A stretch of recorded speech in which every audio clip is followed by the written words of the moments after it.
Salut tout le monde, moi c'est Meg et bienvenue sur Wisdom Place. Alors aujourd'hui on se retrouve pour une nouvelle série dans laquelle on va parler d'un sujet très important, parfois aussi très touchy, mais on va parler de la dépression. Peut-être que vous ne le savez pas, mais aujourd'hui actuellement en France, plus de 20% de jeunes disent avoir déjà vécu un épisode dépressif ou se considèrent même comme étant dépressifs. Aujourd'hui, on parle même de dépression chronique, c'est-à-dire qu'il y a des gens, à chaque période de l'année, que ce soit l'hiver ou peut-être le début des vacances, tout ce que vous voulez, ils retombent dans un cycle dépressif. Et il y a même des études qui ont prouvé que plus le temps va aller, plus les gens seront de plus en plus dépressifs. Moi, j'avoue, quand j'ai vu tout ça, quand j'ai vu que ce soit des reportages, des articles que j'ai pu lire, j'ai été un peu attristée parce que je sais ce que c'est d'être dans un état dépressif, je sais ce que c'est, je sais quel effet ça fait, comment tu peux te sentir lourd, comment tu peux devenir fatigué, comment tu peux être découragé au point de ne plus rien faire, comment tu as l'impression d'être assailli de partout, ta tête elle finit jamais de tourner, de réfléchir, tu entends constamment les mêmes choses négatives et en fait je me suis dit, punaise, les gens vont aller de plus en plus mal. Et en fait, le fait, c'est que ça touche les gens, tout le monde. Que tu viennes de telle culture ou pas, que tu aies telle croyance ou pas, la dépression peut se présenter à ta porte. Et donc je me suis dit, il faut vraiment en parler. Parce que c'est vrai que la dépression, c'est quelque chose de réel. Il n'y a pas de souci avec ça, c'est réel. Mais la vérité, c'est que la dépression n'est pas aussi une finalité. C'est-à-dire que même si les études ont prouvé ci ou cela, aujourd'hui, on peut croire, parce que c'est vrai et c'est ce que Dieu dit, on peut vraiment croire que on n'est pas obligé de rester dans la dépression. On peut aussi croire qu'on n'est pas obligé de retomber à chaque période de l'année dans cette même dépression. Et surtout, on peut aussi croire que on peut vivre une vie où la dépression ne fait pas partie de notre vie. Moi, certes, je l'ai déjà vécu, mais je veux croire aussi qu'il y a des personnes qui vont juste regarder ma vidéo comme ça, par curiosité, et qui ne tomberont jamais dans la dépression. Parce que c'est possible, en fait. C'est possible grâce à la parole de Dieu. C'est possible parce que la parole de Dieu, elle est vérité, elle est vraie, elle est vivante, elle est puissante. Donc cette série sur la dépression, c'est vraiment une série où je veux prendre le temps pour rappeler à différentes personnes ce que Dieu dit, pour rappeler la parole de Dieu, la parole de vérité, et pour vous rappeler que vraiment, votre vie compte. Donc ne vous laissez pas mentir par toutes ces fausses pensées, votre vie compte et vous méritez de vivre. À dire vrai, au début, je me suis dit je vais juste faire un long podcast et je vais partager les encouragements que j'ai pu retrouver au travers de la parole. Mais après, je me suis dit non, je veux prendre le temps de m'arrêter un petit peu, de discuter un petit peu sur le sujet pour aller un peu plus en profondeur parce que je crois vraiment que parfois, il y a certaines choses qui méritent d'être creusées. Donc, dans ce premier épisode sur la dépression, j'aimerais vraiment parler à une personne qui se sent peut-être mal aimée. Peut-être que tu as vécu une déception amicale, une déception amoureuse. Peut-être que tu as vécu une perte, le deuil aussi, parfois ça crée ça. Peut-être que tu as vécu quelque chose où tu as eu l'impression que tu as été peut-être laissé tomber, abandonné et en fait ça crée en toi un sentiment de rejet. Tu as l'impression que finalement personne t'aime, tu as l'impression d'être seul. C'est un sentiment de rejet mais qui insiste vraiment sur le côté où il n'y a personne qui t'aime. Il y a genre personne qui t'aime. Et j'aimerais vraiment te dire déjà avant de commencer, avant d'aller plus loin, que Dieu t'aime. Dieu t'aime. Il y a un passage dans la Bible, Jean 3,16, on le connaît beaucoup, on le connaît tous, mais c'est super important de s'arrêter dessus. On dit car Dieu a tant aimé les hommes. Et il aime vraiment tout le monde.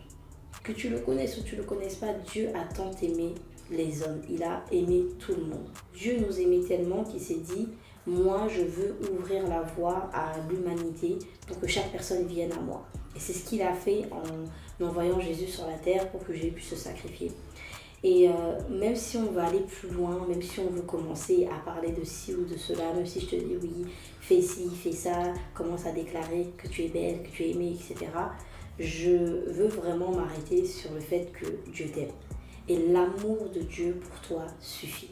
L'amour de Dieu suffit. Ça suffit en fait. Il est suffisant.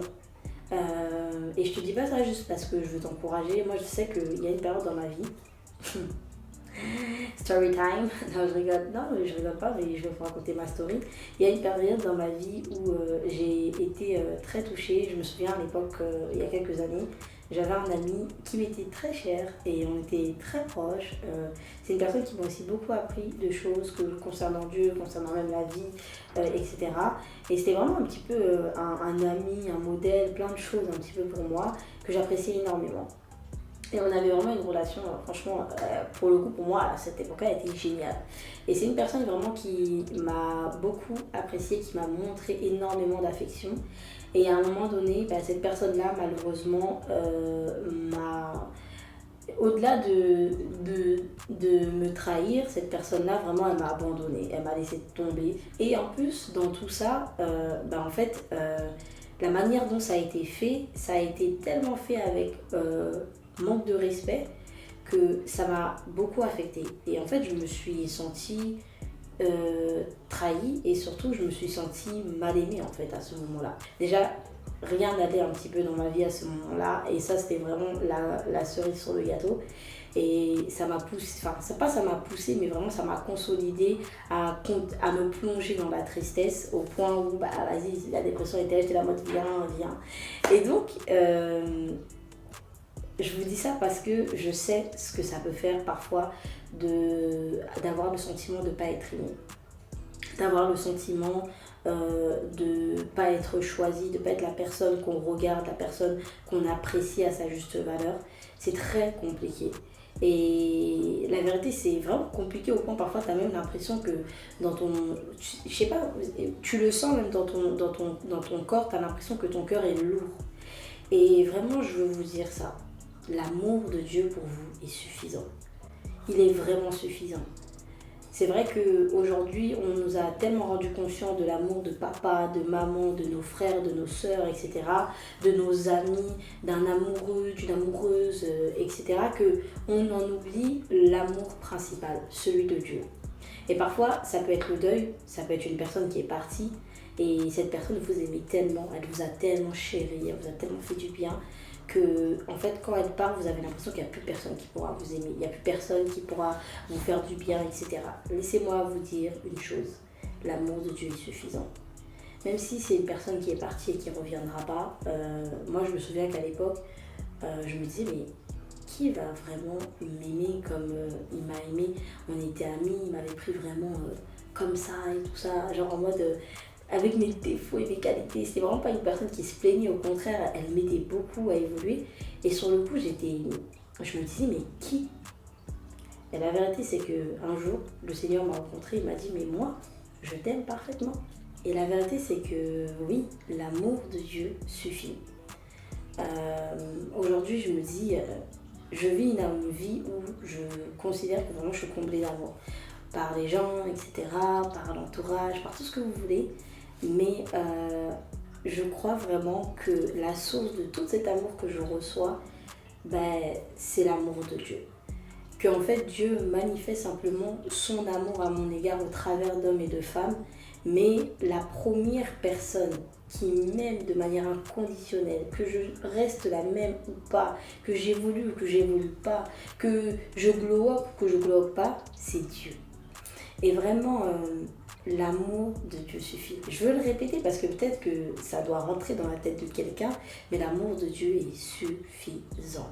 Alors si vous êtes peut-être dans une posture où ce qui vous fait défaut, c'est l'amour, où vous avez l'impression que votre cœur est lourd, vous avez l'impression que personne vous aime, personne vous calcule, personne vous priorise ou tout ce que vous voulez, Dieu vous aime. Et Dieu veut faire de vous sa priorité. Vous avez juste à accepter que voilà, Dieu m'aime et que je suis la priorité de Dieu. Et si vous acceptez ça, si vous acceptez le fait que le Seigneur est intéressé par vous, qu'il a de l'intérêt pour vous et qu'il veut vous faire du bien par sa parole, il veut vous faire du bien par son Esprit Saint, il veut vous faire du bien, eh ben, je pense que votre vie elle va changer, genre pour de vrai, genre vraiment pour de vrai. Donc vraiment, je prie que vous soyez comblés par l'amour de Dieu parce que il n'y a rien d'autre, si ce n'est que l'amour de Dieu qui peut vous combler. Vous pouvez avoir tout ce que vous voulez, tout ce que vous voulez. Et quelqu'un me dira oui, mais non, et ça. Vraiment tout ce que vous voulez. On a vu des personnes qui avaient tout ce qu'il fallait, on va dire, d'un point de vue matériel, tout ce qu'il faut, mais ils sont partis, ils se sont ôtés la vie. Ça veut dire qu'il manquait quelque chose. Et je crois vraiment que souvent, ce qui nous manque, c'est la conscience de l'amour de Dieu à notre égard.